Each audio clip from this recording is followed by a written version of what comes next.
Era proprio un girone dantesco qua, con abeti sradicati,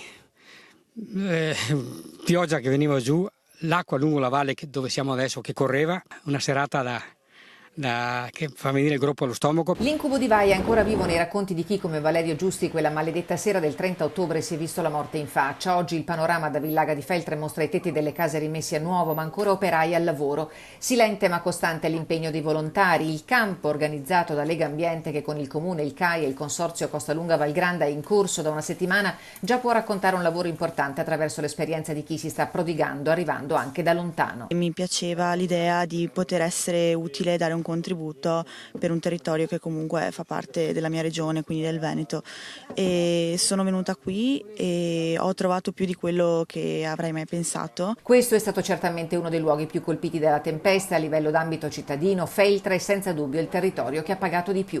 Noi avevamo fatto una prima stima all'inizio tra patrimonio pubblico e attività produttivi, siamo oltre 20 milioni, però probabilmente questa stima qua è destinata a essere rivista in rialzo, perché basta vedere anche la gestione della montagna, cioè si fa fatica a quantificare il danno, che non è un mero danno solo di perdita di esemplari di alberi, ma anche un perdita di biodiversità, di paesaggio, quindi una serie di indicatori che spesso non sono tangibili.